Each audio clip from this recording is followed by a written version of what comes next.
محترم سامعین و ناظرین کرام، آپ دیکھ رہے ہیں آپ کا اپنا پسندیدہ چینل اردو لٹریچر۔ آپ سبھی کا آپ کے پسندیدہ چینل اردو لٹریچر پہ خیر مقدم ہے۔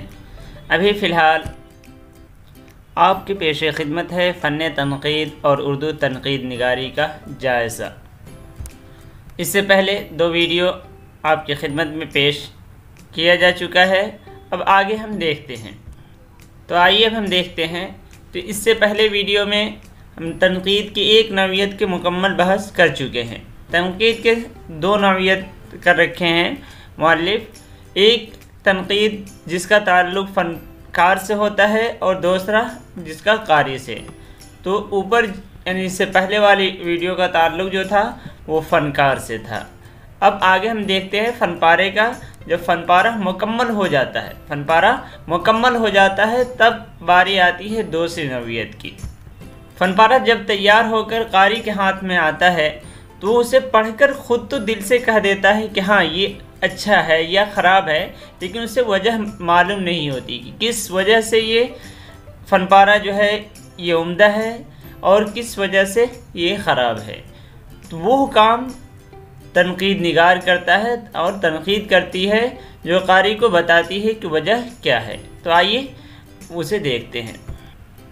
مصنف لکھ رہے ہیں کہ تنقید فن پارے اور اس کے پڑھنے والوں کے درمیان مستحکم رشتہ قائم کرتی ہے، یعنی ایک مضبوط رشتہ قائم کرتی ہے قاری اور فن پارے کے درمیان۔ یہ فن پارے کو جانچتی اور پرکھتی ہے، اس کی خوبیوں اور خرابیوں کا پتہ لگاتی ہے، یہ جاننے کی کوشش کرتی ہے کہ وہ کیا اسباب تھے جنہوں نے فنکار کو یہ کارنامہ پیش کرنے پہ اکسایا، اور یہ فیصلہ کرتی ہے کہ اس کارنامے کو ادب و فن کی دنیا میں کیا رتبہ حاصل ہے۔ تو دیکھیے کیا فن پارے کو جانچتی ہے، فن پارے کی خوبی اور خرابی کا پتہ لگاتی ہے، ساتھ ساتھ اس فن پارے کی تخلیق کی وجہ بھی معلوم کرتی ہے اور اس کا رتبہ بھی متعین کرتی ہے کہ اس کا اسٹیٹس، اس کا مقام کیا ہے۔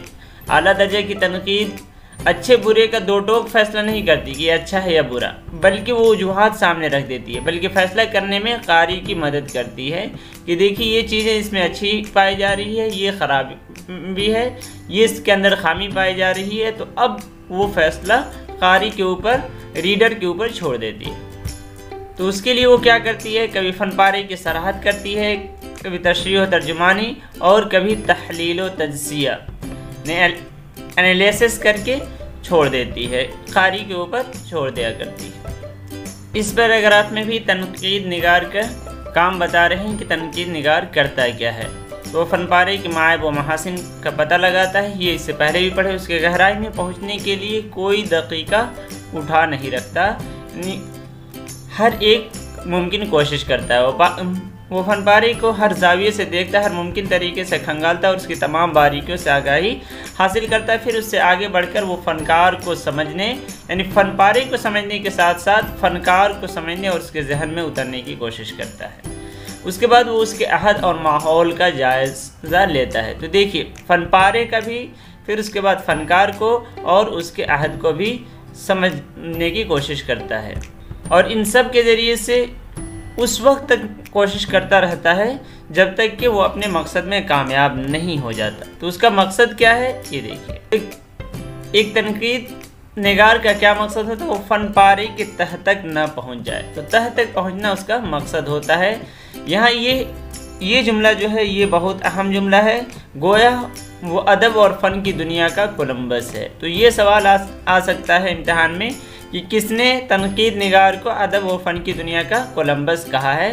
تو نور الحسن نقوی نے یہ بات کہہ رکھی، تو اس کو آپ لکھ سکتے ہیں۔ اوپر بتایا گیا تھا کہ تنقید نگار کام کیا کرتا ہے، لیکن اس کے اندر صلاحیت کیا ہونی چاہیے، اس کے طرف ذکر کر رہے ہیں کہ تنقید نگار کا کام بہت پیچیدہ ہے، اس لیے اس کا مطالعہ جو ہونا چاہیے وسیع اور نظر گہری ہو، یہ اس کے اندر ہونی چاہیے۔ اس لیے کہا گیا ہے کہ نوجوان کو تنقید نگار نہیں ہونا چاہیے۔ یہاں مراد یہ ہے کہ علم میں، یعنی اگر کم تجربہ، کم علم اور کم تجربہ رکھنے والا تنقید کا حق ادا نہیں کر سکتا۔ تنقید نگار کے ایک ذہن میں بہت سے ذہنوں کی صلاحیتیں جمع ہونی چاہیے، ورنہ وہ تنقید سے انصاف نہیں کر سکے گا۔ تو یہ ہے اس کے اندر یہ صلاحیت ہونی چاہیے۔ اس پیراگراف میں جو بات ہے وہ تقریباً پہلے ذکر ہو چکا ہے کہ اس کے اندر وہ تمام صلاحیتیں ہونی چاہیے جو ایک عام قاری کے اندر نہیں ہوتی ہے، تو ضروری علوم ہے اس پر اس کی نظر ہونی چاہیے، اور یہ بات بھی اوپر آ چکی ہے کہ فنکار کی رہنمائی کرتی ہے اور فن پارے تک رسائی میں قاری کی مدد بھی کرتا ہے۔ اور یہ بات بھی آئی ہے کہ اکثر انسان پڑھ تو لیتا ہے کتاب، لیکن وجہ نہیں معلوم ہوتا ہے کہ اسے وہ پسند یا ناپسند کیوں کر رہا ہے، لیکن جب تنقیدی مضمون پڑھ لیتا ہے تو اس سے اس کے سوال کا جواب مل جاتا ہے، اور ذہنی الجھن جو ہوتی ہے کہ یار اچھا تو ہے لیکن کیوں ہے یہ معلوم نہیں تھا، تو اس کے ذریعے سے معلوم ہو جاتا ہے۔